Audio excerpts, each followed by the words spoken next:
We welcome Al Williams, who's a behind-the-scenes community relations specialist who's worked on several high-profile projects in San Francisco, and he's also a board president of the San Francisco African Historical Cultural Society. We might talk about that because I did read a bit about that if we have some time. I know it's very important to you, but really what I wanted to start with is this: the whole world developing in San Francisco, of course, it's a war. It's made into a war. And I have learned that the best developers have gone to a community when they have a project and not brought some of those nice sketches saying this is what we'd like to propose. They actually wait before they even do any sketches to draw out from the community, honestly, what the community wants. Mm-hmm. And San Francisco is the ground zero for that kind of resistance to development. I mean, it's fine.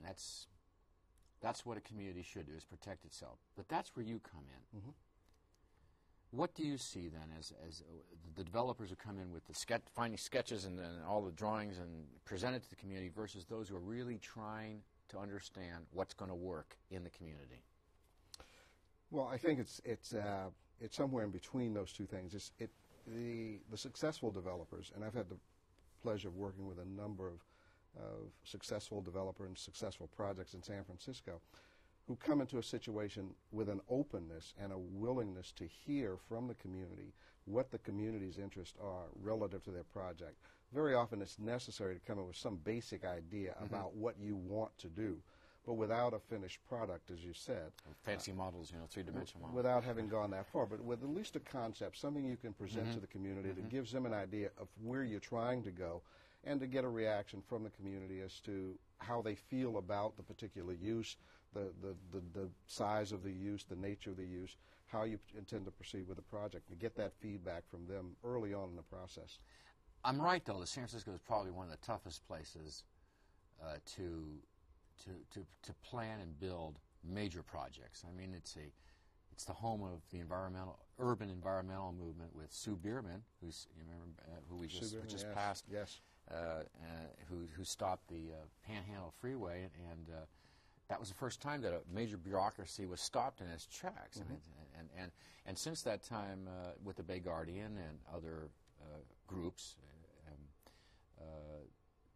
projects have to reach a certain level of acceptability with a community, and that's where you come in. What I want to know is, how do you go about your job when you see clear opposition developing, even though the developer tried to prevent it? How do you get started then to figure out, I'm going to try to make this happen? Well, the ideal situation is before that problem begins to happen, you're proactive on the front end. And again, I found that the more successful developers I've had the pleasure of working with are those who come into a situation and realize that community relations or public affairs is as important a part of the project as is the financing and the design. It's of equal importance. So from the very beginning, we start out with a process of going out to the communities or identifying the stakeholders, which are not all the communities. The stakeholders are governmental agencies, regulatory agencies, community interests. They're all of these different interests. And you go out and ask them, you talk to them. What are your concerns? What are your thoughts about this project? What are your ideas? Try to identify those issues so that as you're planning the process, to the extent that you can, the developer addresses those concerns in that planning process. So you're working with them from the very inception of the process. So you listen a lot. That's it. One of the things that I find very interesting is that we often think there's a mystery to it. Generally speaking, if you ask a person a question, they'll tell you what they think. Yes. And all too often we try to anticipate what people think or guess or tell them what they should think, as opposed to asking them what they really do think and then trying to respond to that.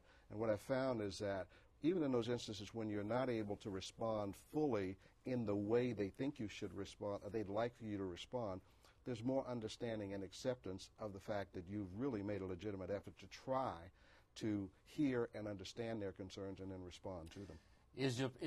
And look, you have been doing this quite some time, and there's a process. I mean, there's a natural process. Do you, in your initial contact with the stakeholders, do you just ask the questions and not try to answer objections in those first meetings? Well, try to share information in the first meetings, but yeah, it is a fact-finding, information-gathering process. The first thing is to not assume that I know anything, but to go in once I've had a chance to understand my client and the client's interest in what they're trying to accomplish, to go out and present that information and begin to get reactions and responses to that information. You've been involved with all the major projects. You must be very good at this. We're going to take one project in particular. You're involved with Mission Bay? Yes. You're involved with the Westfield Center that just opened? Yes. I mean, it seems like there's not been a major project, a substantial project, that you haven't been involved with.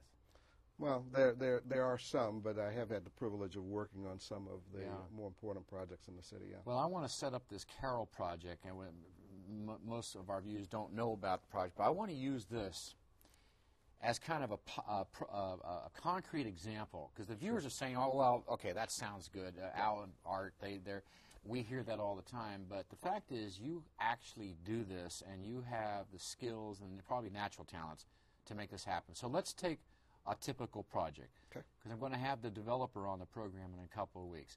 This is a project on 3rd Street. Why don't you describe what this project is on Carroll Street? Project at 3rd and Carroll. Formerly, it's about a 5.5-acre site. Formerly, a Coca-Cola bottling plant site in what is zoned an industrial area, Bayview Hunters Point. The site has been vacant for a lot of years, and it's just a wasted asset in the community. You would think, if I may stop you, you would think that it have no objection because it's been abandoned. It's not the hot part of 3rd Street, right? It's a little bit farther south. Exactly. You'd think there'd be no opposition. So go ahead now. No opposition. There has been a planning process going on in the Bayview Hunters Point area for some time now, as I'm sure you're aware. The redevelopment planning effort. There's a group, the Bayview Hunters Point Project Area Committee. It's an elected body of citizens representatives who've been participating in that planning process. My client, Bob Kagan with Levin Menzies, comes along, and they acquire an option on the site to develop a 350-unit condominium project.